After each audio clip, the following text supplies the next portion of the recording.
Ayah, boleh Aisyah makan bersama? Suara itu begitu perlahan sehingga hampir tenggelam di antara bunyi bising restoran mewah itu, bunyi gelas berlaga, perbualan berbisik dan musik instrumental yang seolah-olah menyelubungi segalanya dalam buih kemewahan yang jauh, sehinggalah soalan itu menembusi udara seperti panah tepat ke jantung. Jutawan itu perlahan-lahan mengangkat pandangannya. Di hadapannya, dengan tangan kecil yang bersatu di paras dada dan mata besar yang penuh dengan campuran harapan dan ketakutan, berdiri seorang kanak-kanak jalanan. Pakaian beignya sedikit berkedut, seliparnya lusuh, rambutnya yang keemasan kusut ditiup angin. Tetapi matanya memiliki sesuatu yang jutawan itu tidak dapat abaikan. Di atas meja, terhidang sepinggan makanan yang dihias rapi. Segelas wain putih bersinar di bawah cahaya hangat taman, semuanya sempurna. Semuanya berada di tempatnya, kecuali kanak-kanak perempuan itu. Dan selama beberapa saat yang terasa seperti keabadian, tiada siapa yang bernafas. Di belakang jutawan itu, sepasang suami istri yang berpakaian segak membuka mata mereka terkejut. Seorang wanita lain menutup mulutnya seolah-olah menyaksikan sesuatu yang terlarang. Seorang lelaki berbisik sesuatu tentang keselamatan. Suasana menjadi tegang, tetapi jutawan itu tidak memandang orang lain, hanya dia. Kanak-kanak perempuan itu bercakap lagi, hampir berbisik. Aisyah belum makan hari ini, tetapi Aisyah janji tidak akan mengganggu. Kesunyian menjadi lebih berat daripada emas, dan pada saat itu, sesuatu bergerak di dalam diri jutawan itu, sesuatu yang telah lama terpendam. Tetapi apa yang belum dia tahu ialah soalan mudah, itu akan memaksanya untuk menghadapi kebenaran yang telah dia elakkan sepanjang hidupnya, dan apa yang dibawa oleh kanak-kanak perempuan itu akan mengubah takdirnya selama-lamanya. Jika cerita ini telah menyentuh hati Anda, langgan sekarang juga saluran ini agar tidak terlepas cerita-cerita yang akan mengubah cara Anda melihat dunia. Dan sebelum kita meneruskan, beritahu kami di ruangan komen dari bandar mana Anda sedang mendengar cerita ini. Kami ingin membaca komen Anda. Jutawan itu kembali memandang pinggannya, kemudian memandang kanak-kanak perempuan itu, dan bukannya memanggil pelayan, dia melakukan sesuatu yang membuatkan semua orang terdiam. Dia menarik sedikit kerusinya ke belakang. "Duduklah," katanya perlahan. Kanak-kanak perempuan itu tidak bergerak pada mulanya. Dia kelihatan tidak percaya. "Betul ke?" tanyanya. "Ya, tetapi beritahu nama kamu dahulu." "Aisyah." Jutawan itu merasakan tekanan pelik di dadanya. Nama itu mempunyai gema masa lalu. Gema yang telah dia coba padamkan selama bertahun-tahun. Aisyah duduk dengan berhati-hati, seolah-olah dia takut bila-bila masa sahaja ada orang akan berubah fikiran. Tangannya kecil, sedikit kotor, tetapi menggigil lebih, kerana gugup daripada sejuk. Pelayan itu mendekat tergesa-gesa. "Tuan, ini tidak sesuai." Jutawan itu mengangkat tangan tanpa memandangnya. "Bawakan dia hidangan yang sama seperti saya." Bisikan di sekeliling meningkat. Ada yang memandang dengan rasa tidak setuju. Ada yang dengan rasa ingin tahu yang aneh. Ada yang dengan kejutan yang tulus. Tetapi jutawan itu tidak mengalihkan pandangannya dari kanak-kanak perempuan itu. "Di mana ibu bapa kamu?" tanyanya dengan nada serius. Aisyah menundukkan pandangannya. Aisyah tiada ayah, dan ibu sakit. Ayat itu lebih menyentuh daripada sebarang kritikan sosial. Jutawan itu merasakan sesuatu tersekat di kerongkongnya. Bukan rasa bersalah, bukan kasihan, tetapi pengiktirafan, kerana di mata itu ada sesuatu yang dikenalinya, campuran kebanggaan dan kelaparan, maruah dan keperluan. "Berapa umur kamu?" "5." Usia yang sama dengan anak perempuannya, jika dia tidak membiarkan kebanggaan merosakkan perkahwinannya bertahun-tahun yang lalu. Fikiran itu muncul tanpa diundang. Jutawan itu telah membina empayar, telah menandatangani kontrak jutaan tanpa teraga-aga, telah memecat eksekutif tanpa berkedip, tetapi pada saat itu dia tidak tahu apa yang harus dilakukan dengan seorang kanak-kanak yang hanya ingin berkongsi meja. Hidangan itu tiba. Aisyah memandangnya seolah-olah ia adalah harta karun, tetapi dia tidak mula makan serta-merta. Dia memandang jutawan itu dahulu. "Betulkah Aisyah boleh?" Jutawan itu mengangguk. Dan apabila dia mengambil gigitan pertama, sesuatu yang tidak dijangka berlaku. Bukan pemandangan itu, bukan pandangan orang lain, bukan perbuatan amal itu, tetapi cara dia menutup mata ketika merasai makanan itu, seolah-olah ia adalah hadiah terbaik di dunia, seolah-olah dia tidak biasa dengan itu, seolah-olah setiap gigitan adalah satu keajaiban. Dan jutawan itu merasakan sesuatu yang tidak pernah dia rasakan bertahun-tahun, malu. Bukan kerana mempunyai wang, tetapi karena tidak pernah melihat di luar dindingnya sendiri. "Kamu selalu makan di sini?" tanyanya. Aisyah menggelengkan kepalanya. Hanya apabila ada orang membenarkan Aisyah dekat, kadang-kadang Aisyah pergi sebelum dihalau. Jutawan itu mengetap bibirnya. "Dan hari ini, mengapa kamu mendekati saya?" Kanak-kanak itu teragak-agak. Dia memandangnya dengan tajam. Kerana tuan nampak seperti seseorang yang Aisyah kenal. Jantung jutawan itu berdegup kencang. "Siapa?" "Ayah Aisyah," bisiknya. Dunia seolah-olah berhenti. Di meja lain, seseorang menjatuhkan garpu. Jutawan itu merasakan udara menjadi lebih tebal. "Ayah kamu." "Aisyah tidak tahu," jawab Aisyah dengan kejujuran yang menyakitkan. Ibu kata dia pergi semasa Aisyah bayi. Tetapi Aisyah percaya suatu hari nanti dia akan kembali. Jutawan itu mengalihkan pandangannya seketika, bukan kerana dia tidak mahu melihatnya, tetapi kerana buat pertama kali dalam masa yang lama, dia takut seseorang sedang melihatnya dari dalam. "Bagaimana jika dia tidak kembali?" tanyanya hampir berbisik. Aisyah mengangkat bahunya dengan campuran keinosenan dan kematangan yang terpaksa. "Kalau begitu, Aisyah akan belajar untuk menjadi berani sendiri." Ayat itu menembusi jutawan itu seperti cermin, kerana dia telah belajar menjadi kuat, tetapi bukan berani. Perbezaannya sangat besar. Kuat adalah menutup hati, berani adalah membukanya. Dan pada saat itu, jutawan itu mula mengesyaki bahawa kanak-kanak itu tidak datang ke mejanya secara kebetulan. Ada sesuatu yang lebih, sesuatu yang belum dia fahami, tetapi yang tidak lama lagi akan memaksanya untuk menghadapi masa lalu yang telah dia kuburkan di bawah kontrak, perjalanan dan kesunyian. Aisyah terus makan perlahan-lahan, dengan sopan. Dia tidak melahap, dia tidak meminta lebih, hanya mengucapkan terima kasih dengan matanya. Dan jutawan itu merasakan setiap saat di sisinya membuka satu persatu perisai yang telah dibina selama bertahun-tahun. Walau bagaimanapun, apa yang belum dia tahu ialah seseorang, tidak jauh dari situ, sedang memerhatikan adegan itu dengan air mata yang tertahan. Dan orang itu mengetahui rahasia yang akan mengubah segalanya. Kerana kanak-kanak itu tidak memilih meja itu secara kebetulan, dan malam itu bukan sekadar makan malam biasa. Ia akan menjadi permulaan kebenaran, yang jutawan itu tidak pernah bayangkan akan didengarnya. Dan apabila kebenaran itu terbongkar, tiada apa-apa lagi yang akan sama. Aisyah menghabiskan hidangan pertama dengan kelembutan yang tidak sesuai dengan kehidupan yang seolah-olah dia jalani. Dia tidak meninggalkan sisa, tidak meminta lebih, hanya minum sedikit air dan memandang jutawan itu seolah-olah mengucapkan terima kasih atas sesuatu yang jauh lebih besar daripada makanan. Jutawan itu tidak biasa dengan pandangan seperti itu. Dia biasa dengan pandangan yang berminat, pandangan yang mengira, pandangan yang menilai berapa banyak yang boleh mereka perolehi darinya, tetapi bukan yang itu. Itu adalah pandangan yang bersih, pandangan yang tidak meminta uang, hanya kehadiran. "Ibu kamu tahu kamu di sini?" tanya jutawan itu cuba mengekalkan suara yang tegas. Aisyah menggelengkan kepala perlahan. "Ibu sedang berehat." Apabila dia bangun, dadanya sangat sakit dan dia cepat penat. Jutawan itu merasakan tekanan yang tidak selesa di perutnya. Dia sakit, kanak-kanak itu mengangguk. Dia kata ada sesuatu di hati, tetapi Aisyah rasa ia kesedihan. Jawaban itu tidak sesuai untuk kanak-kanak berusia 5 tahun. Jutawan itu berhenti bernafas seketika. Kesedihan. Perkataan itu terlalu biasa baginya. Dia pernah melihat kesedihan di wajah wanita yang pernah mencintainya. Dia pernah melihat kesedihan ketika dia memutuskan untuk mengutamakan kontrak daripada ulang tahun. Dia pernah melihat kesedihan pada hari dia mendengar perkataan cerai, tetapi dia telah memutuskan untuk tidak menoleh ke belakang. Jutawan itu telah mengubah kesakitan menjadi produktiviti, pengabaian menjadi cita-cita, rasa bersalah menjadi pengembangan perniagaan. Dan kini, seorang kanak-kanak di hadapannya bercakap tentang kesedihan seolah-olah ia adalah penyakit fisikal. "Di mana kamu tinggal?" tanyanya dengan berhati-hati. Aisyah menunjuk ke arah jalan utama. "Di bilik kecil," ibu kata ia sementara. Sementara. Jutawan itu tahu perkataan itu dengan baik.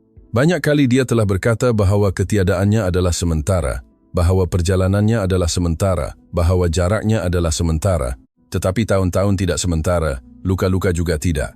Restoran itu masih sunyi. Beberapa pengunjung berpura-pura tidak melihat, tetapi tiada siapa yang acuh tak acuh. Jutawan itu menyedari seorang wanita di belakang sedang memerhatikan mereka dengan teliti. Bukan pandangan ingin tahu, tetapi pandangan yang tajam, seolah-olah dia sedang menunggu sesuatu. "Ibu kamu bekerja?" tanyanya. Aisyah teragak-agak. "Dulu ya, sekarang tidak banyak." Jutawan itu mula merasakan bahwa setiap jawaban membuka pintu yang lebih suka dia biarkan tertutup. Dan, bagaimana kamu makan? Aisyah memandangnya dengan kejujuran yang kejam. Kadang-kadang kami makan, kadang-kadang tidak. Ayat itu jatuh seperti hukuman. Jutawan itu mempunyai pelaburan di 3 negara. Akaun yang bertambah, walaupun semasa dia tidur, hartanah yang tidak pernah dia kunjungi, dan di hadapannya adalah seorang kanak-kanak yang mengukur hidupnya dengan perkataan kadang-kadang. Kadang-kadang kami makan, kadang-kadang tidak. Buat pertama kali dalam bertahun-tahun, jutawan itu merasakan kejayaan tidak mengisi sebarang kekosongan yang nyata. Mengapa kamu mendekati meja saya? Tanyanya perlahan. Aisyah memandangnya dengan tajam. Kerana Tuan sendirian. Jawaban itu membuatnya terkejut. Jutawan itu memandang sekeliling. Ada orang, ada bunyi bising, ada kemewahan, tetapi dia memang sendirian. Dan apabila seseorang sendirian, sambung Aisyah, mereka memerlukan teman. Kanak-kanak itu tidak meminta makanan, tidak meminta wang, tidak meminta sedekah. Dia menawarkan sesuatu, kehadiran. Jutawan itu menundukkan pandangannya. Teringat malam-malam di Hotel 5 Bintang, di mana kesunyian lebih bising daripada mana-mana bandar. Dia teringat meja-meja panjang dengan eksekutif di mana tiada siapa yang bercakap tentang apa-apa yang nyata. Dia teringat gema rumahnya yang kosong, dan dia memahami sesuatu yang tidak selesa. Dia telah membina kehidupan yang dikelilingi oleh orang ramai, tetapi tanpa sesiapa. Kamu takut sendirian? Tanyanya. Aisyah menggelengkan kepala. Tidak apabila Aisyah fikir ayah Aisyah, mungkin di suatu tempat sedang memikirkan Aisyah. Jutawan itu merasakan udara menjadi lebih berat. Kamu merinduinya? Tanyanya. Aisyah mengangguk. Walaupun tidak kenal, ya. Ayat itu seperti cermin yang tidak memaafkan. Kerana jutawan itu tahu bagaimana rasanya dirindui oleh seseorang yang dia putuskan untuk tidak dilihat. Dia tahu bagaimana rasanya seorang anak perempuan bertanya mengapa ayah tiada. Dia tahu bagaimana rasanya mendengar alasan dan memilih kerja. Masa lalu mula mengetuk pintu kesedarannya, tetapi dia belum tahu bahwa pintu itu akan terbuka sepenuhnya.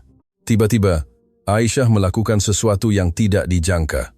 Dia menghulurkan tangan kecilnya ke arah tangan jutawan itu. Terima kasih kerana membenarkan Aisyah duduk bersama Tuan. Sentuhan itu minimal, tetapi cukup. Jutawan itu tidak ingat kali terakhir seseorang memegang tangannya tanpa mengharapkan apa-apa balasan. Dia tidak ingat kali terakhir dia merasakan kelembutan tanpa strategi. Pada saat itu, pelayan kembali dengan rasa tidak selesa. Tuan, pengurus ingin bercakap dengan Tuan. Jutawan itu mengangkat pandangannya. Beritahu dia saya sibuk. Pelayan itu teragak-agak. Ia tentang kanak-kanak perempuan itu. Jutawan itu perlahan-lahan berdiri. Restoran itu kembali sunyi. Kanak-kanak perempuan itu bersama saya, katanya tegas, dan tiada siapa yang akan menghalaunya. Ini adalah kali pertama dalam masa yang lama, dia mempertahankan sesuatu yang tidak menjana keuntungan. Aisyah memandangnya seolah-olah melihat seorang wira, dan itu membuatnya tidak selesa kerana dia tahu dia bukan, sekurang-kurangnya belum lagi. Ibu kamu tahu kamu sedang mencari ayah kamu? Tanyanya menyambung perbualan. Aisyah menundukkan pandangannya. Ibu kata kita tidak boleh mengganggu sesiapa yang tidak mahu tinggal. Ayat itu adalah pukulan langsung, kerana jutawan itu adalah tepat seperti itu, seseorang yang tidak mahu tinggal. Tetapi Aisyah rasa, sambung Aisyah, kadang-kadang orang pergi kerana mereka takut. Jutawan itu merasakan sesuatu pecah di dalam. Takut. Ya, dia pernah takut. Takut tidak cukup, takut gagal, takut kehilangan kawalan, takut mencintai lebih daripada yang dibenarkan oleh kebanggaannya.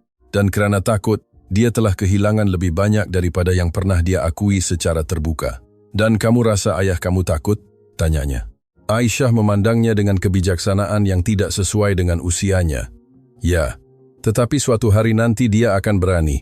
Jutawan itu tidak dapat menahan pandangan itu kerana pada saat itu dia memahami bahwa kanak-kanak itu bukan hanya bercakap tentang ayahnya, dia bercakap tentangnya, tetapi masih ada sesuatu yang lain, sesuatu yang tidak sesuai, sesuatu di mata Aisyah, dalam cara dia memandangnya, dalam cara dia seolah-olah mengenalinya. Dan kemudian sesuatu berlaku yang membuatnya benar-benar tidak bergerak. Dari seberang restoran, wanita yang memerhatikan mereka itu mula mendekat perlahan-lahan. Langkahnya tegas, pandangannya tajam, matanya basah. Aisyah melihatnya dahulu dan ekspresinya berubah. Ibu. Jutawan itu merasakan dunia berputar sedikit lebih perlahan. Wanita itu berhenti beberapa langkah jauhnya. Dia tidak kelihatan terkejut, dia kelihatan bertekad. Jutawan itu mengangkat pandangannya ke arahnya dan sesuatu di dalam ingatannya menyala. Dia pernah melihat mata itu sebelum ini. Dia pernah mendengar suara itu pada masa lain. Dia pernah merasakan tangan itu menggigil karena ketiadaannya. Tetapi tidak mungkin.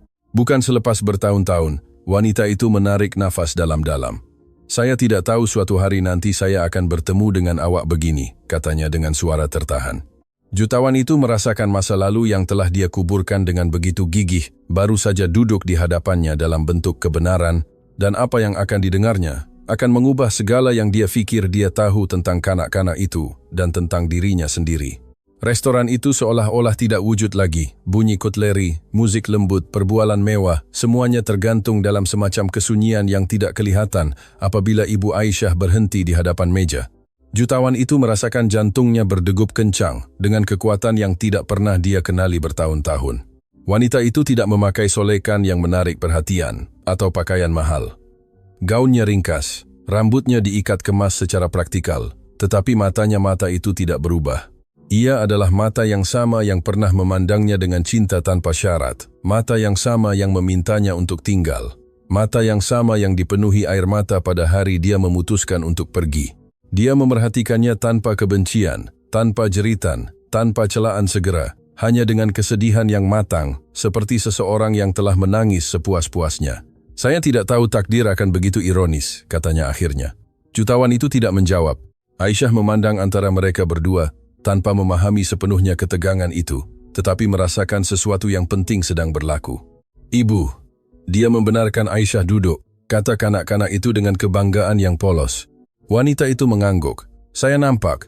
Jutawan itu merasakan kepingan-kepingan itu mula bersatu, tetapi dia enggan menerima apa yang sudah dilaungkan oleh intuisinya. Kita kenal, tanyanya, walaupun dalam hati dia tahu jawabannya. Wanita itu memandangnya dengan tajam. Lebih daripada yang kamu sangka. Udara menjadi lebih tebal. Jutawan itu perlahan-lahan berdiri. Fikirannya kembali ke masa lalu, ke suatu zaman yang telah dia putuskan untuk padamkan. Ke sebuah apartemen kecil di mana cinta lebih besar daripada wang, ke janji-janji yang dibuat tanpa peguam, kepada seorang wanita yang percaya kepadanya ketika dia tidak memiliki apa-apa. Tetapi dia memang memiliki sesuatu, cita-cita. Dan apabila cita-cita mula berkembang, jarak juga semakin bertambah. Tidak mungkin, bisiknya akhirnya. Wanita itu menahan pandangannya. Ya mungkin. Aisyah memerhati mereka dengan rasa ingin tahu. Ibu kenal dia? Wanita itu menarik nafas panjang sebelum menjawab. Ya, sayang, ayah kamu. Jutawan itu merasakan tanah di bawah kakinya hilang. Masa lalu tidak mengetuk pintu. Masa lalu sedang duduk di hadapannya. Dia coba bercakap, tetapi kata-kata tidak keluar. Wanita itu melangkah lebih dekat. Kamu pergi tanpa menoleh ke belakang, katanya dengan suara tegas, tetapi terkawal. Kamu kata ia sementara. Kamu kata kamu perlu berkembang. Kamu kata kamu akan kembali apabila semuanya stabil. Jutawan itu menutup mata seketika. Setiap ayat adalah gema keputusan yang telah dia benarkan selama bertahun-tahun, dan semasa kamu berkembang, sambungnya. Saya belajar untuk bertahan. Restoran itu masih sunyi. Tiada siapa yang berani mengganggu. Aisyah memandang ibunya, kemudian kepada jutawan itu. Adakah dia? Tanyanya dengan suara yang sedikit bergetar. Wanita itu tidak menjawab serta-merta. Dia memandang jutawan itu terus ke mata. Beritahu dia sendiri. Cabaran itu lebih kuat daripada sebarang tuduhan. Jutawan itu merasakan kebanggaannya, perisai yang telah melindunginya begitu lama, mula retak. Dia memandang Aisyah, mata itu, cara dia menundukkan kepalanya. Ekspresi itu ketika dia tersenyum malu-malu. Ada sesuatu yang tidak dapat dinafikan, sesuatu yang tidak dapat lagi dia abaikan. Saya tidak tahu, bisiknya. Wanita itu tidak meninggikan suara. Kamu tidak bertanya. Ayat itu lebih menyakitkan daripada sebarang jeritan, kerana ia benar. Dia tidak bertanya, tidak menelepon, tidak kembali, tidak menyiasat, tidak mahu tahu. Dia telah memilih keselesaan kejahilan. Ibu, Aisyah menarik lembut gaunnya. Dialah ayah Aisyah. Masa berhenti. Jutawan itu merasakan jantungnya berdegup di telinganya. Wanita itu melutut di hadapan kanak-kanak itu. Ya, sayang. Perkataan itu jatuh seperti hukuman muktamad. Aisyah memandang jutawan itu dengan campuran terkejut, harapan, dan kekeliruan. Betul ke? Jutawan itu tidak dapat menahan pandangan itu kerana perkataan itu memaksanya untuk memikul sesuatu yang telah dia elakkan selama 5 tahun tanggung jawab. Dia bukan sahaja seorang usahawan yang berjaya, dia bukan sahaja seorang lelaki yang berkuasa, dia adalah seorang ayah dan dia tidak berada di sana. Aisyah melangkah kecil ke arahnya. Kalau begitu, mengapa ayah tiada? Soalan itu tidak membawa celaan, ia membawa keinocenan. Tetapi keinocenan itu lebih dahsyat daripada sebarang tuduhan orang dewasa. Jutawan itu merasakan sesuatu pecah di dalam dadanya kerana dia tidak mempunyai jawapan yang boleh dia berikan kepada kanak-kanak berusia 5 tahun. Dia tidak boleh bercakap tentang cita-cita, dia tidak boleh bercakap tentang kontrak, dia tidak boleh menjelaskan kebanggaan yang terluka, dia hanya boleh mengakui kebenaran yang tidak selesa. Kerana saya pengecut. Wanita itu memandangnya terkejut dengan kejujuran itu. Aisyah mengerutkan dahi sedikit, tetapi Aisyah kata, suatu hari nanti, ayah Aisyah akan berani. Jutawan itu merasakan matanya basah buat kali pertama dalam bertahun-tahun. Kamu betul, katanya dengan suara bergetar. Dan, saya cuba untuk bermula sekarang. Wanita itu menyilangkan tangan, mencuba tidak menghapuskan 5 tahun. Saya tahu, itu adalah kali pertama dia tidak cuba membenarkan dirinya. Dia tidak menyalahkan takdir, tidak menyalahkan kerja, tidak menyalahkan orang lain, dia menerima. Kesunyian itu mendalam. Aisyah memandang ibunya, kemudian kepada jutawan itu. Kalau begitu, Aisyah tidak sendirian lagi? Soalan itu seperti cahaya yang menembusi kegelapan. Jutawan itu menunduk sehingga parasnya. Kamu tidak sepatutnya sendirian.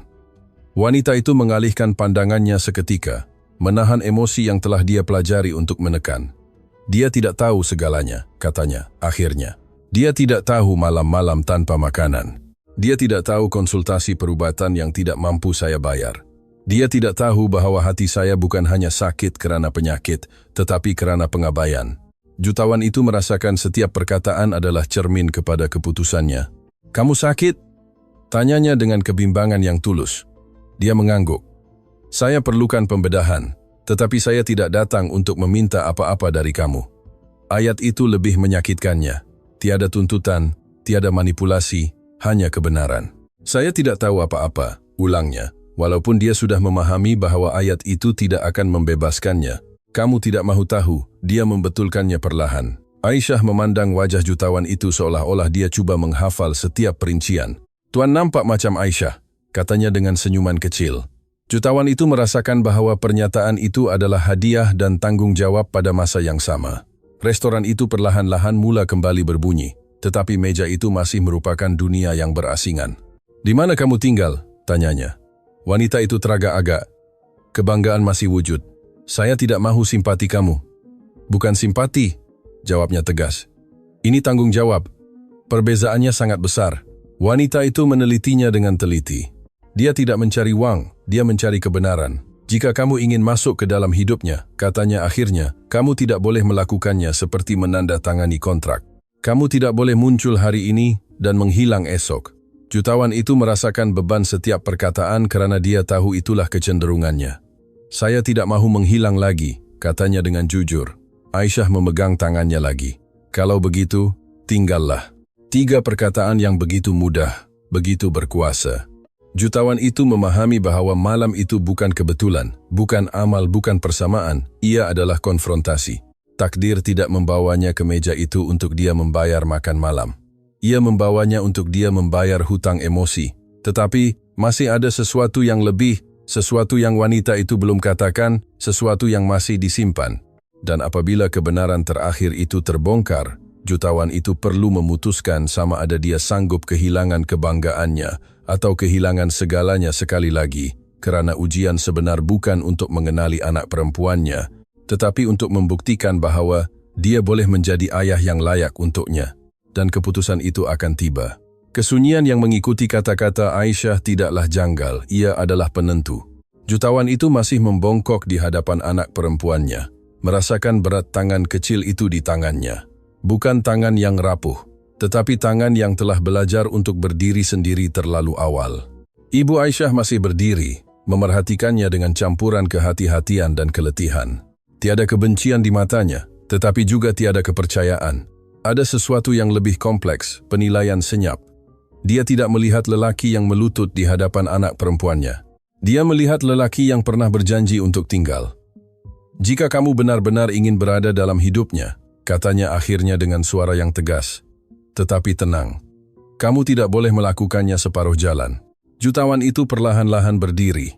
Dia tidak lagi merasa seperti pemilik empayar. Dia merasa seperti seorang lelaki yang menghadapi ujian moral. "Saya tidak mahu melakukannya separuh jalan," jawabnya. Dia memandangnya dengan mendalam. "Kalau begitu, dengar baik-baik." Aisyah memerhati mereka dalam diam, merasakan sesuatu yang penting akan ditentukan. "Saya tidak akan menerima uang tanpa komitmen," sambung ibunya. "Saya tidak akan membenarkan kamu muncul sebagai wira semalaman dan menghilang apabila emosi berlalu." Jutawan itu tidak mengganggu. Dia tidak memerlukan penaja, tambahnya. Dia memerlukan seorang ayah. Kata-kata itu menusuk tepat ke dada jutawan itu. Selama bertahun-tahun dia telah menyelesaikan masalah dengan menandatangani cek. Dia telah membetulkan kesilapan dengan membayar pampasan. Dia telah membeli kesunyian, kesetiaan, dan peluang. Tetapi ini bukan rundingan keuangan. Ia adalah ujian watak. "Apa yang kamu perlukan dari saya?" tanyanya akhirnya. Dia tidak teragak-agak. Kehadiran, perkataan itu bergema dengan kekuatan yang tidak dijangka. Kehadiran dalam konsultasi perubatan. Kehadiran pada malam-malam yang sukar. Kehadiran apabila dia bertanya, "Mengapa kamu tidak berada di sana sebelum ini?" Kehadiran apabila dia takut. Jutawan itu merasakan setiap ayat meruntuhkan sebahagian daripada egonya. "Dan jika kamu memutuskan untuk pergi lagi," sambungnya, "kamu bukan sahaja akan menghancurkan dia, kamu akan menghancurkan saya lagi." Restoran itu sudah kembali kepada irama biasanya. Tetapi bagi mereka dunia masih terhenti. Aisyah memandang jutawan itu, seolah-olah dia sedang menunggu janji yang dia tidak tahu bagaimana untuk mengungkapkannya. "Saya tidak akan pergi," katanya dengan keyakinan yang mengejutkan dirinya sendiri. Ibunya menelitinya dalam diam. "Itu akan dikatakan oleh masa." Ayat itu adalah garis yang jelas. Kepercayaan tidak akan datang serta-merta. Jutawan itu menarik nafas dalam-dalam. Buat pertama kali dalam bertahun-tahun dia tidak memikirkan jadwalnya, tidak mengira risiko, tidak menilai keuntungan. Dia sedang merasa, dan itu lebih mengganggu daripada sebarang krisis perniagaan. "Saya perlu melihat di mana kamu tinggal," katanya akhirnya. Dia mengerutkan dahi sedikit. "Bukan tempat yang akan membuat kamu bangga." "Saya tidak datang untuk berasa bangga," jawabnya. "Saya datang untuk memikul apa yang menjadi tanggung jawab saya." Ibu itu memandangnya selama beberapa saat. Ada kejujuran, tetapi juga ketidakpastian. "Baiklah," katanya akhirnya. Aisyah tersenyum dengan kegembiraan yang tertahan. "Kalau begitu, jom kita bertiga." Ayat mudah itu mempunyai makna yang besar. Kita bertiga. Jutawan itu merasakan perkataan itu mempunyai berat yang tidak pernah dia pertimbangkan. Selama bertahun-tahun dia telah hidup secara tunggal. Syarikat saya, matlamat saya, kejayaan saya. Kini ada kata ganti nama jamak yang menuntut komitmen. Anak perempuan saya, ibunya, tanggung jawab kita, mereka keluar dari restoran di bawah pandangan ingin tahu. Ada yang berbisik, ada yang memerhati dengan penilaian, tetapi jutawan itu tidak memandang orang lain. Dia berjalan di sebelah Aisyah, menyadari setiap langkah. Kanak-kanak itu memegang tangannya tanpa meminta izin, dan kebiasaan itu menyentuhnya. Tiada dendam padanya, tiada celaan, hanya keterbukaan yang dia tidak tahu sama ada dia layak. Semasa mereka berjalan di jalan-jalan yang kurang terang, perbezaannya menjadi jelas. Kemewahan tertinggal di belakang. Lampu emas bertukar menjadi lampu jalan yang berkelip-kelip. Turapan yang sempurna memberi laluan kepada kaki lima yang tidak rata. Jutawan itu merasakan setiap langkah menjauhkannya dari zon selesanya dan mendekatkannya kepada kebenaran yang tidak dapat dia abaikan. Mereka tiba di sebuah bangunan lama dengan cat yang pudar dan tingkap-tingkap yang menceritakan kisah-kisah ketabahan. "Di sini," kata ibunya. Mereka menaiki tangga sempit. Aisyah bercakap dengan penuh semangat. Ibu Aisyah buat sup sedap bila boleh, dan dia bacakan cerita walaupun dia penat. Dan dia kata, hati akan sembuh dengan harapan. Jutawan itu menelan air liurnya. Wanita itu bukan sahaja membesarkan anak perempuannya sendirian, dia telah melindungi keinosenannya. Mereka masuk ke apartemen kecil itu. Ia sederhana, tetapi bersih, kemas, terurus. Ada lukisan yang dilekatkan di dinding, sebuah sofa kecil yang lusuh, sebuah meja ringkas, tiada kemewahan. Tetapi ada sesuatu yang tidak dia miliki di banglonya, kehangatan. Jutawan itu memerhatikan setiap perincian seolah-olah dia sedang menilai realiti yang tidak pernah dia mau lihat. "Tidak banyak," kata ibunya menjangkakan penilaian. Ia cukup untuk membuktikan bahwa kamu berjuang, jawabnya. Dia memandangnya dengan terkejut. Aisyah berlari ke laci dan mengeluarkan sebuah lukisan. Lihat, katanya teruja. Aisyah buat ini untuk bila ayah Aisyah kembali. Jutawan itu merasakan udara berhenti. Ia adalah lukisan yang ringkas. 3 figura berpegangan tangan, matahari yang bersinar, sebuah rumah kecil. Di atasnya, ditulis dengan huruf kanak-kanak keluarga Aisyah. Jutawan itu merasakan sesuatu pecah di dalam.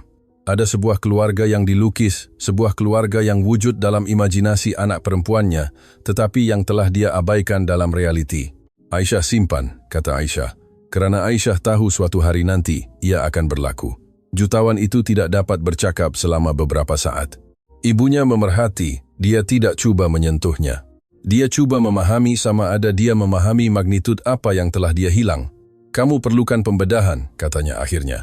Kembali kepada perbualan yang tergantung, dia mengangguk. Ya, dan ia tidak murah.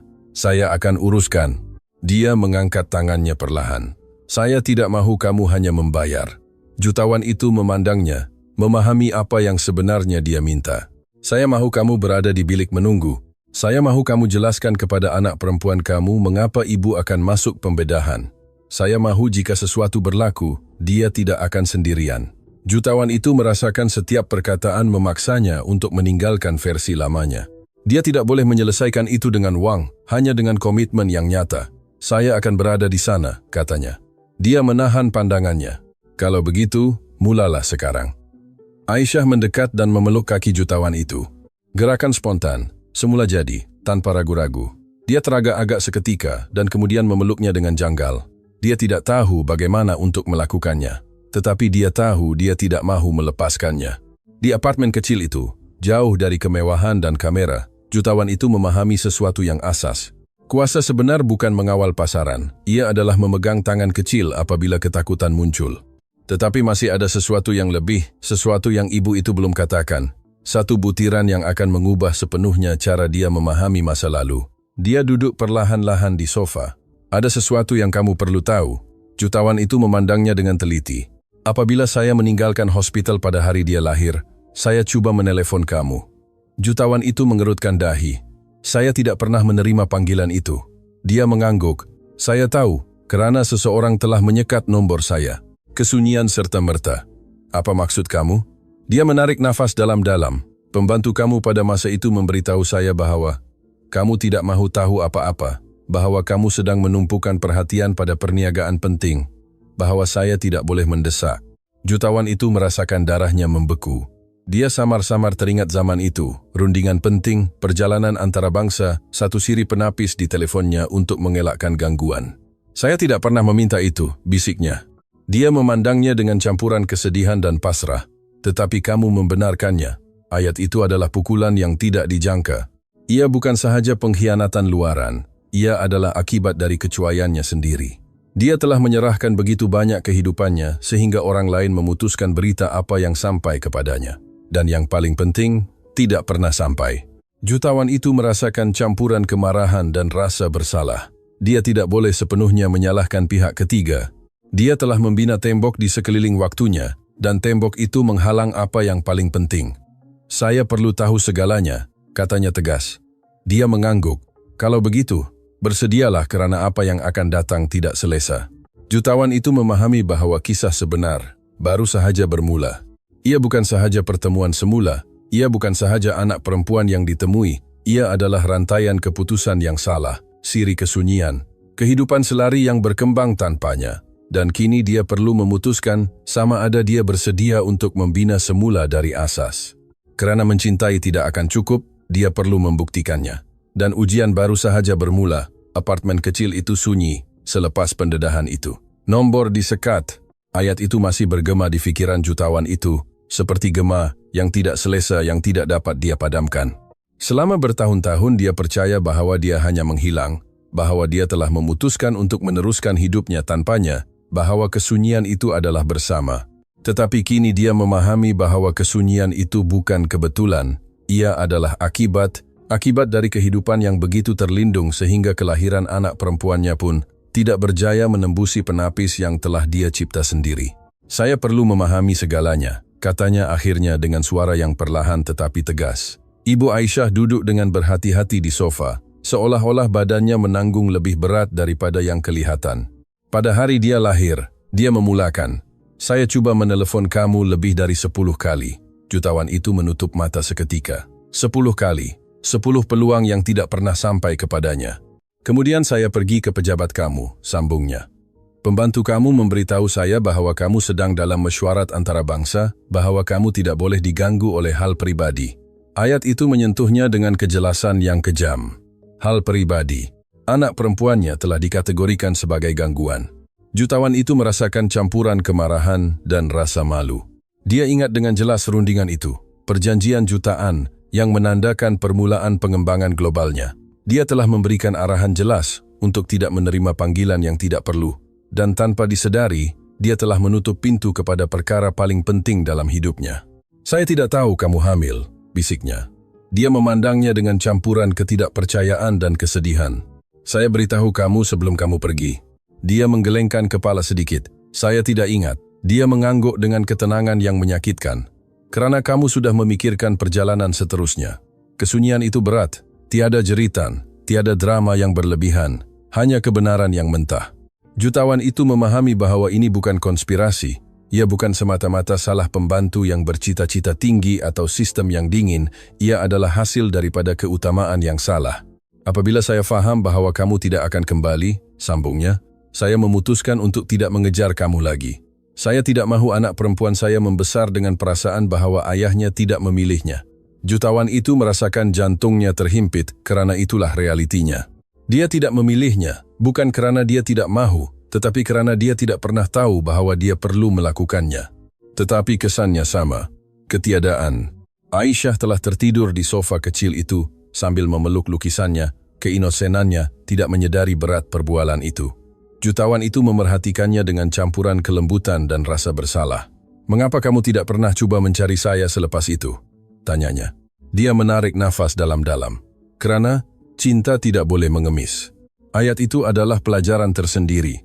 Jutawan itu telah hidup dalam dunia di mana segalanya boleh dirundingkan, di mana segalanya ada harga, di mana segalanya boleh disesuaikan dengan pengaruh yang cukup. Tetapi cinta tidak berfungsi begitu. "Saya tidak datang malam ini untuk bersemuka dengan kamu," sambungnya. "Saya datang karena Aisyah berkeras mahu duduk di restoran itu. Dia berkata suatu hari nanti ayahnya mungkin ada di sana."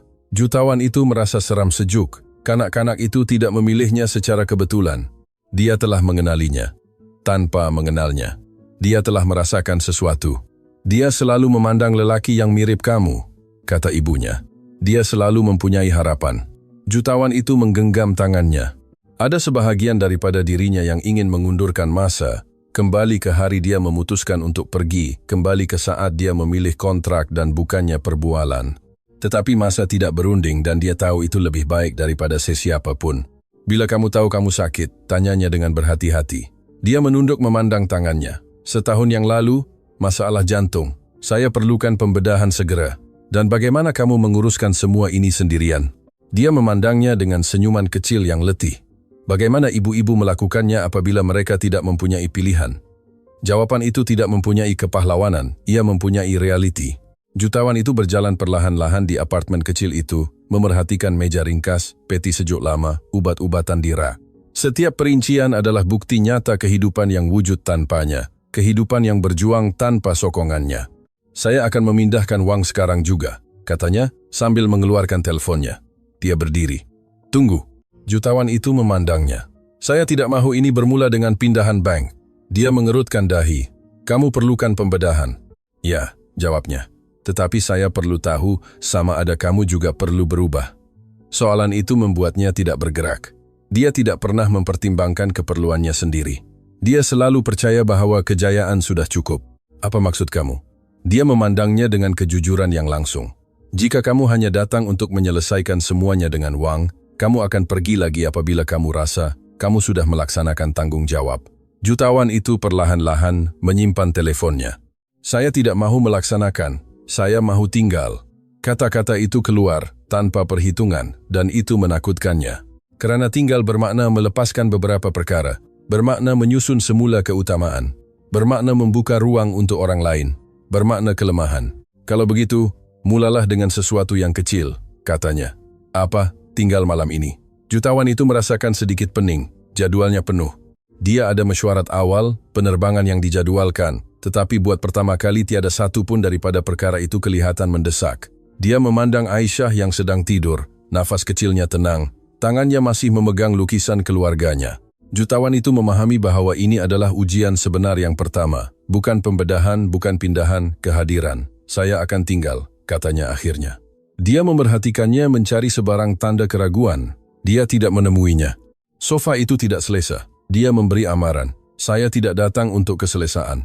Ayat itu menandakan titik perubahan yang tidak kelihatan. Malam itu dia tidak akan tidur di katil king size-nya. Tidak akan ada perkhidmatan bilik malam. Tidak akan ada kesunyian yang terkawal. Akan ada reality.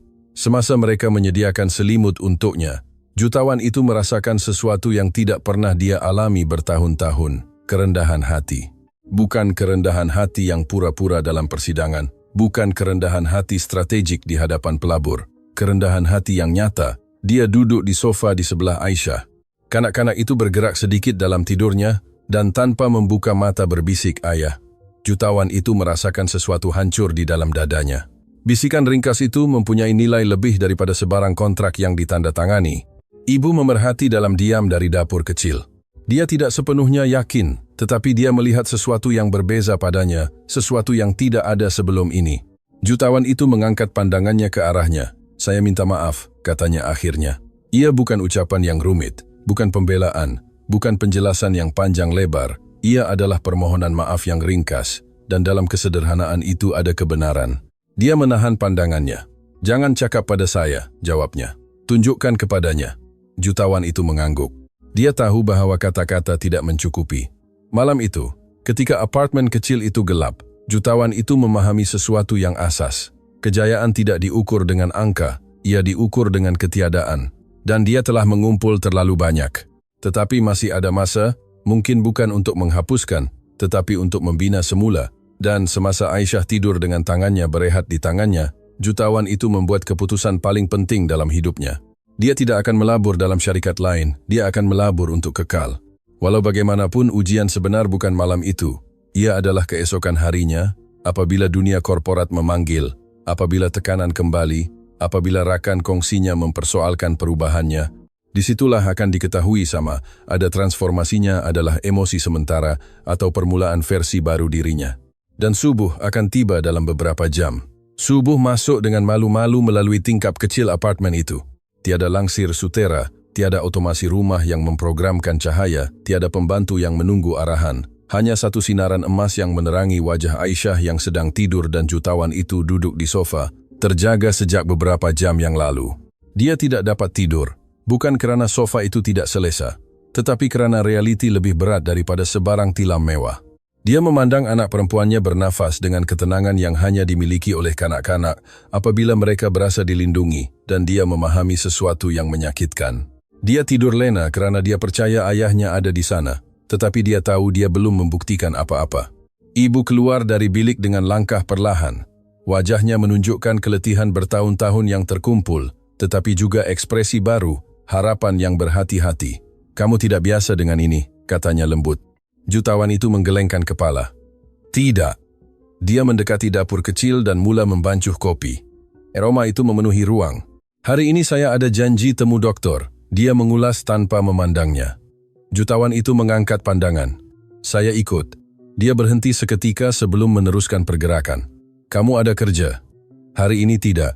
Jawaban itu ringkas, tetapi menandakan keretakan dalaman.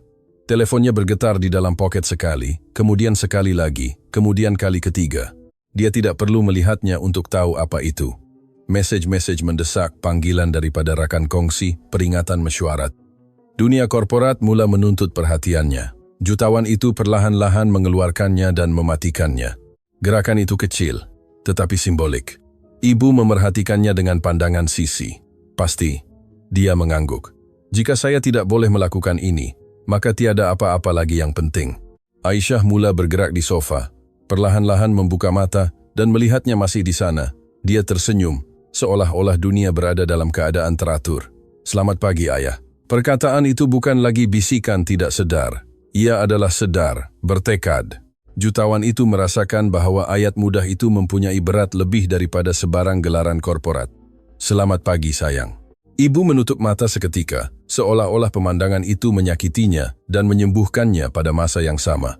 Selepas sarapan ringkas, mereka pergi ke klinik kesehatan kerajaan tempat dia mempunyai janji temu. Bangunan itu tidak mempunyai kilauan pusat perubatan swasta yang sering dikunjungi jutawan itu.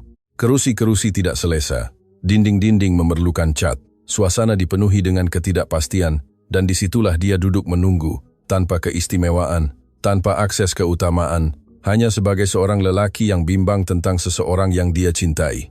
Ibu memandangnya. Kamu tidak perlu tunggu sepanjang konsultasi. Ya, saya perlu. Aisyah bermain dengan anak patung kecil yang dibawanya di dalam poket. Kadang-kadang dia mengangkat pandangannya untuk memastikan dia masih di sana, dan setiap kali dia melihatnya, dia tersenyum. Senyuman itu adalah ujian berterusan baginya. Apabila akhirnya ibu dipanggil, Aisyah menggenggam tangan jutawan itu. Ibu akan sakit sangat.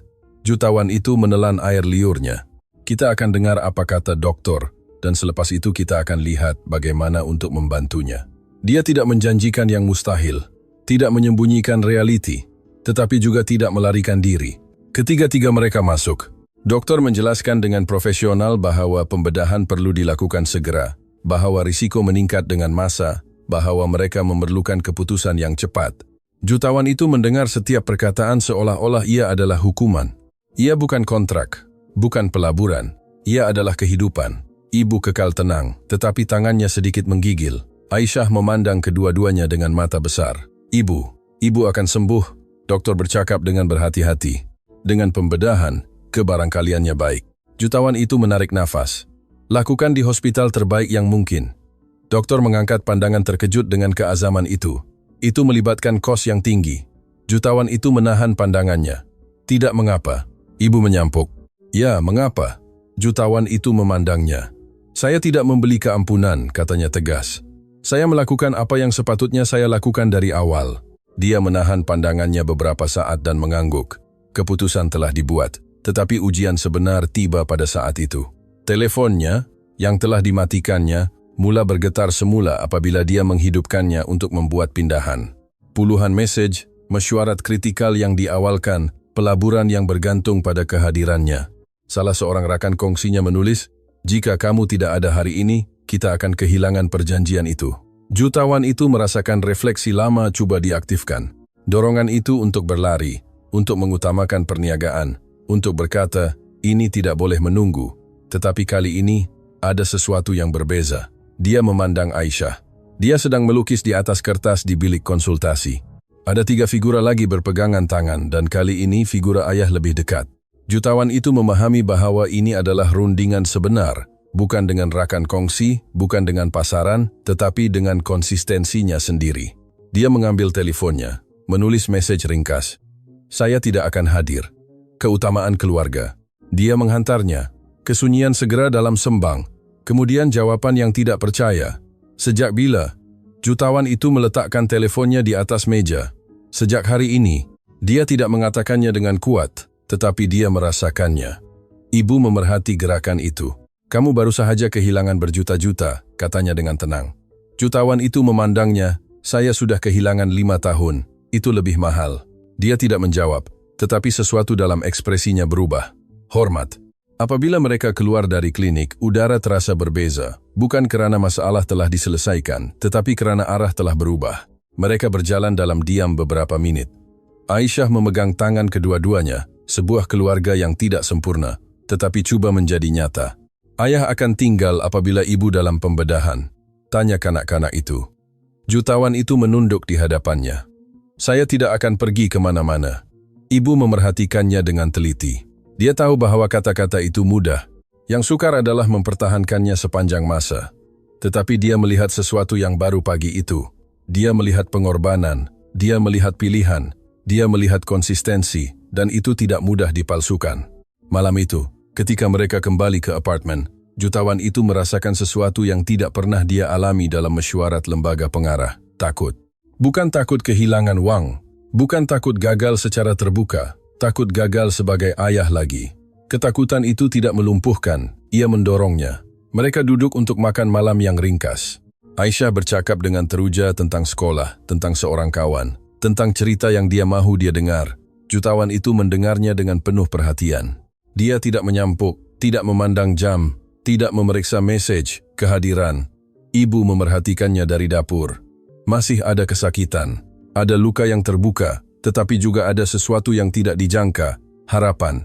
Apabila Aisyah tidur, apartemen itu sunyi, jutawan itu dan ibu berhadapan. Ini tidak menghapuskan masa lalu, katanya lembut. Saya tahu, dan saya belum memaafkan kamu. Dia mengangguk. Saya tidak datang untuk meminta maaf segera.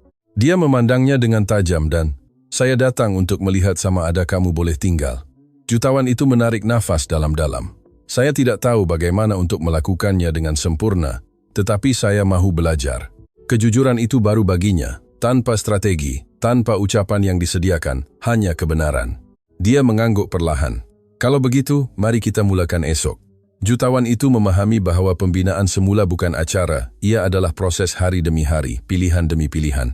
Dan semasa dia memandang bilik kecil tempat Aisyah tidur lena, dia memahami bahwa kekayaan terbesar yang telah dia abaikan selama bertahun-tahun hanya beberapa langkah jauhnya, tetapi masih ada sesuatu yang kurang. Pembedahan, pemulihan, penyesuaian, dan ujian terakhir yang akan menguji transformasinya, karena dunia luar tidak akan mudah menerima perubahannya.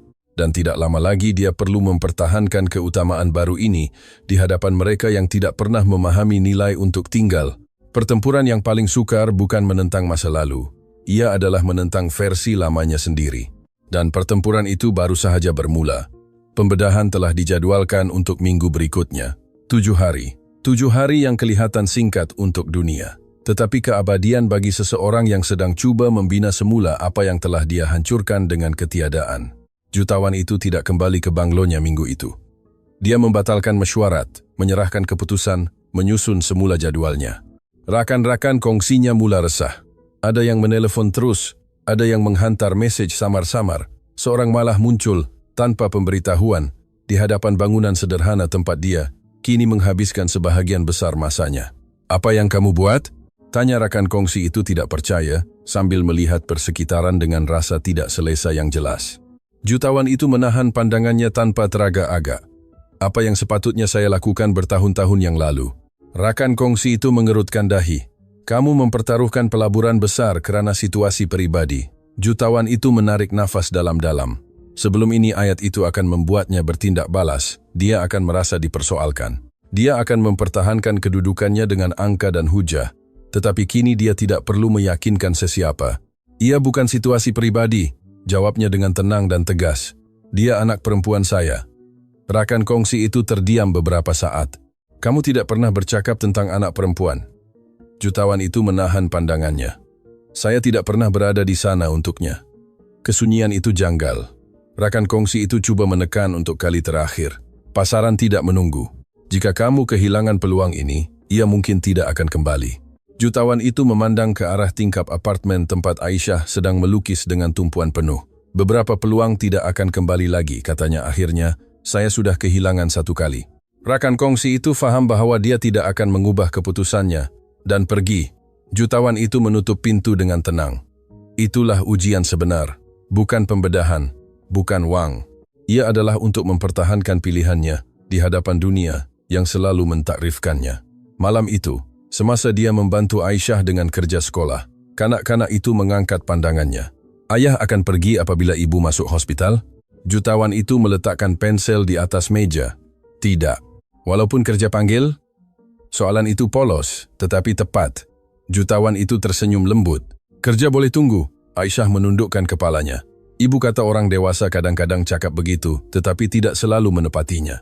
Jutawan itu merasakan tusukan. Itu bukan tuduhan. Ia adalah pengalaman.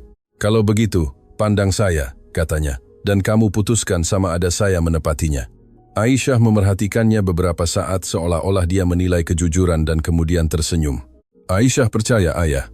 Kepercayaan itu menggegarkannya lebih daripada sebarang tekanan perniagaan, karena ia rapuh dan mudah pecah. Hari-hari berlalu di antara konsultasi perubatan, persiapan dan momen-momen sederhana. Jutawan itu belajar menyediakan sarapan ringkas. Dia belajar membaca cerita dengan intonasi yang berlebihan. Dia belajar mendengar cerita tanpa melihat jam. Setiap gerakan kelihatan kecil, tetapi baginya ia adalah revolusioner. Ibu memerhatikan semuanya dengan berhati-hati. Suatu malam, semasa Aisyah tidur, mereka berdua duduk berhadapan.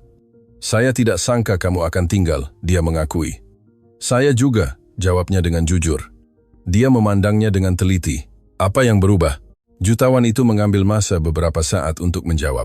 "Saya mendapati bahwa semua yang saya bina tidak bermakna jika saya tidak tahu untuk siapa saya membina." Dia menundukkan pandangannya. "Kamu sentiasa mahu menang." Dia mengangguk. "Tetapi saya tidak faham bahwa menang juga adalah kekal." Ayat itu tergantung di udara. Pembedahan tiba. Hospital itu modern berkat keputusan jutawan itu untuk memindahkannya ke pusat pakar. Ibu kelihatan tenang di luar, tetapi tangannya menunjukkan ketakutan. Aisyah memegang tangan jutawan itu dengan kuat. "Ibu akan sakit sangat." Jutawan itu menunduk di hadapannya. "Dokter tahu apa yang mereka buat, dan saya akan berada di sini sepanjang masa." Ibu memandangnya sebelum masuk ke bilik bedah. Tiada ucapan besar, hanya pandangan yang penuh dengan sejarah. "Jangan tinggalkan dia sendirian," katanya. "Tidak akan lagi," jawabnya. Pintu ditutup. Penantian bermula, jam yang terasa seperti hari. Jutawan itu tidak melihat teleponnya, tidak memeriksa email, tidak membalas mesej. Dia duduk di sebelah Aisyah menerangkan apa yang dia boleh tanpa berbohong. Dia menceritakan kisah-kisah, bercakap tentang bintang-bintang, berjanji bahwa apapun yang berlaku, dia tidak akan sendirian. Di tengah-tengah penantian, teleponnya bergetar dengan kuat. Ia adalah rundingan kritikal yang sama yang telah ditangguhkan. Mesej terakhir muncul. "Peluang terakhir. Sahkan kehadiran kamu sekarang." Jutawan itu memandang skrin. Keputusan itu akan menentukan bukan sahaja kerjayanya, tetapi konsistensinya. Dia memandang Aisyah. Kanak-kanak itu bersandar di bahunya coba menjadi berani. Jutawan itu mematikan teleponnya sekali lagi. Tanpa drama, tanpa keraguan, hanya pilihan. Beberapa jam kemudian dokter keluar. Pembedahan berjaya. Aisyah melompat ke dalam pelukan jutawan itu. Aisyah kata ia akan baik-baik saja. Jutawan itu merasakan air mata yang tidak dapat ditahannya. Bukan air mata rasa bersalah, tetapi air mata kelegaan. Ibu dipindahkan ke bilik pemulihan. Apabila mereka akhirnya dapat melihatnya, jutawan itu memegang tangannya, berjalan lancar, bisiknya. Dia perlahan-lahan membuka mata, memandangnya, dan buat pertama kali dalam bertahun-tahun dia tidak melihat jarak, dia melihat kehadiran. Beberapa hari kemudian, semasa dia pulih di rumah, sesuatu yang tidak dijangka berlaku. Sebuah surat tiba di apartemen itu. Ia daripada salah seorang rakan kongsi utamanya. Dikatakan bahwa walaupun ketiadaannya, mereka memutuskan untuk meneruskan perjanjian itu, bahwa pendiriannya terhadap keluarga telah menjana rasa hormat yang tidak dijangka, malah pelabur menghargai pemimpin dengan prinsip yang jelas. Jutawan itu membaca surat itu dalam diam. Dia tidak menjangkakan akibat itu, tetapi dia memahami sesuatu yang mendalam. Apabila kamu memilih yang betul, dunia mungkin lambat memahami, tetapi akhirnya akan menghormatinya. Aisyah mendekat. "Dari kerja?" Dia mengangguk. "Mereka akan marahi ayah." Jutawan itu tersenyum. "Tidak, kali ini." Kanak-kanak itu memeluknya. "Kalau begitu ayah menang." Jutawan itu memandangnya dengan lembut. "Ya, tetapi bukan kerana kerja." Dia mengerutkan dahi dengan ingin tahu. "Kalau begitu, kenapa?" Dia memegangnya dengan teguh dan lembut pada masa yang sama. "Kerana saya kekal." Aisyah tersenyum seolah-olah jawaban itu sudah cukup dan memang begitu. Malam itu, semasa ketiga-tiga mereka makan malam bersama di meja kecil, tetapi penuh dengan perbualan, jutawan itu memahami bahwa transformasi bukan peristiwa sekali sahaja, ia adalah keputusan harian. Dia telah melepasi ujian yang paling sukar, memilih dirinya sebagai seorang ayah. Tetapi masih ada sesuatu yang lain. Tidak cukup untuk kekal, dia perlu membina. Dan di apartemen kecil itu, di antara lukisan kanak-kanak dan ubat-ubatan yang tersusun di rak, jutawan itu tahu bahwa kekayaan sebenar yang telah dia abaikan selama bertahun-tahun hanya beberapa langkah jauhnya. Tetapi masih ada sesuatu yang kurang. Pembedahan, pemulihan, penyesuaian, dan ujian terakhir yang akan menguji transformasinya kerana dunia luar tidak akan mudah menerima perubahannya. Dan tidak lama lagi, dia perlu mempertahankan keutamaan baru ini di hadapan mereka yang tidak pernah memahami nilai untuk tinggal. Pertempuran yang paling sukar bukan menentang masa lalu, ia adalah menentang versi lamanya sendiri. Dan pertempuran itu baru sahaja bermula. Bulan-bulan berikutnya tidak sempurna, tiada transformasi ajaib, Tiada perdamaian serta-merta, tiada kehidupan dongeng. Ada realiti, ada penyesuaian, ada perbualan yang tidak selesa, ada kenangan yang menyakitkan, tetapi di atas semua itu ada kehadiran. Ibu Aisyah pulih sedikit demi sedikit. Pembedahan telah berjaya, tetapi proses itu memerlukan kesabaran. Jutawan itu menyusun semula hidupnya tanpa mengumumkannya secara terbuka. Mengurangkan perjalanan, menyerahkan fungsi strategik, berhenti menghadiri acara yang sebelum ini dianggap penting. Rakan-rakan, kongsinya menyadari perubahan itu. Ada yang menjauhkan diri, ada yang terkejut. Beberapa orang mula menirunya. Kerana apabila seorang pemimpin mengubah keutamaan, sesuatu bergerak di sekeliling. Tetapi perubahan yang paling mendalam tidak berlaku di dunia perniagaan. Ia berlaku di apartemen kecil tempat setiap petang Aisyah berlari ke pintu apabila mendengar langkah kakinya. Ayah sudah sampai. Ayat itu menjadi bunyi paling berharga dalam hidupnya. Jutawan itu mempelajari perkara-perkara yang tidak pernah dianggapnya penting. Dia belajar bahwa kerja sekolah boleh menjadi lebih mendesak daripada mesyuarat. Bahwa mendengar cerita yang diulang 5 kali mempunyai impak lebih daripada persidangan. Bahwa pelukan spontan boleh menyembuhkan jarak bertahun-tahun. Dia belajar untuk berada tanpa jadwal, untuk kekal tanpa jam, untuk mendengar tanpa menyampuk. Suatu petang, semasa Aisyah melukis di meja, dia mengangkat pandangannya. Ayah ingat tak masa ayah benarkan Aisyah duduk bersama di restoran. Jutawan itu tersenyum. Ya, saya sudah tahu itu kamu. Jutawan itu menundukkan kepalanya. Bagaimana? Aisyah mengangkat bahunya dengan kebiasaan kanak-kanak. Kerana ayah nampak sedih, dan ibu kata orang yang sedih kadang-kadang hanya perlukan seseorang untuk melihat mereka dengan sebenar-benarnya. Jutawan itu merasakan sesuatu tersekat di kerongkongnya. Selama bertahun-tahun tiada siapa yang melihatnya dengan sebenar-benarnya. Mereka telah mengaguminya, mereka telah memerlukannya, mereka telah menghormatinya, tetapi mereka tidak melihatnya. Kanak-kanak itu melihatnya, dan itu mengubah segalanya. Dengan masa, jutawan itu memutuskan sesuatu yang lebih. Dia bukan sahaja ingin membantu dari dalam rumahnya, dia ingin mengubah apa yang telah dipelajarinya menjadi sesuatu yang lebih besar. Dia mula membiayai program untuk ayah yang tidak hadir. Mencipta ruang bimbingan untuk lelaki yang telah mengutamakan kerja berbanding keluarga. Melabur dalam klinik kesihatan kerajaan yang melayani ibu tanpa sumber. Tetapi kali ini, dia tidak melakukannya untuk image. Tiada sidang akhbar, tiada plak dengan namanya. Ada tindakan senyap. Suatu malam, semasa ketiga-tiga mereka berjalan-jalan di taman berdekatan, Aisyah memegang tangan kedua-duanya. Sekarang kita memang keluarga betul. Ibu dan jutawan itu saling berpandangan. Ada parut, ada sejarah, ada kesilapan, tetapi juga ada keputusan. Ya, jawabnya, kerana sekarang kita memilih satu sama lain setiap hari.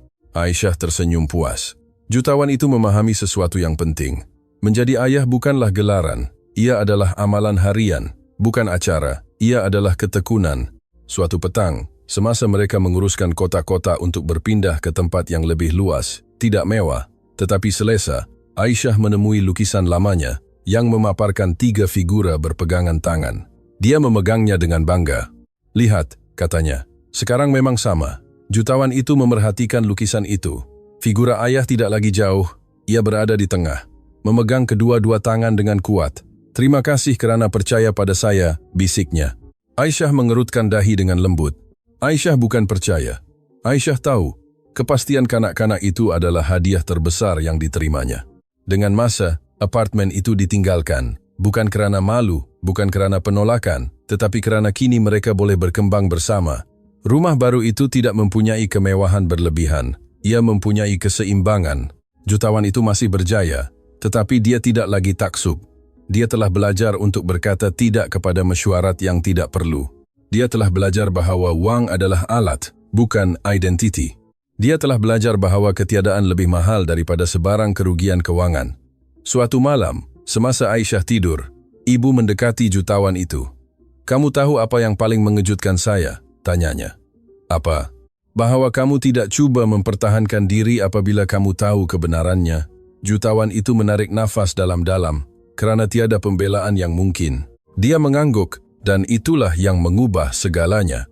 Kerendahan hati bukan kelemahan, ia adalah kematangan. Jutawan itu memahami bahawa kepimpinan sebenar tidak dilaksanakan di bilik mesyuarat. Ia dilaksanakan dalam keputusan intim, dalam kekal apabila lebih mudah untuk pergi, Dalam mendengar apabila lebih selesa untuk mengabaikan, dalam memikul apabila tergoda untuk membenarkan. Bertahun-tahun kemudian, apabila Aisyah sudah dewasa, seorang guru memintanya menulis karangan tentang orang yang paling mengejutkannya dalam hidupnya. Aisyah menulis, "Ayah saya mengejutkan saya karena dia memutuskan untuk kekal. Dia tidak bercakap tentang wang, dia tidak bercakap tentang syarikat, dia tidak bercakap tentang hadiah, dia bercakap tentang kehadiran." Apabila jutawan itu membaca baris-baris itu, dia memahami bahwa legasi terbesarnya bukan bangunan atau pelaburan, ia adalah ayat itu. Dia memutuskan untuk kekal. Kadang-kadang kita percaya bahwa kejayaan diukur dengan apa yang kita kumpul, apa yang kita capai, apa yang kita tunjukkan kepada dunia, tetapi kehidupan secara senyap-senyap menilai kita dengan cara lain. Ia bertanya kepada kita, adakah kamu berada di sana apabila seseorang memerlukan kamu? Adakah kamu memilih untuk kekal apabila ia tidak selesa? Adakah kamu melihat dengan sebenar-benarnya orang di sekeliling kamu? Jutawan dalam cerita ini mempunyai segalanya, kecuali yang paling penting. Dan ia adalah soalan mudah yang diajukan oleh seorang kanak-kanak yang lapar dan penuh harapan yang memaksanya untuk bangun. Ayah, boleh Aisyah makan bersama? Soalan itu bukan hanya bercakap tentang makanan. Ia bercakap tentang teman, tentang kehadiran, tentang cinta. Karena pada akhirnya, kita tidak ingat berapa banyak yang kita perolehi, kita ingat siapa yang berada di sana. Jika hari ini kamu mempunyai peluang untuk kekal, lakukanlah. Jika kamu boleh menelepon, telefonlah. Jika kamu boleh mendengar, dengarlah. Karena masa tidak akan kembali, tetapi keputusan boleh mengubah masa depan. Dan kadang-kadang tindakan cinta terbesar bukanlah berjanji, ia adalah kekal.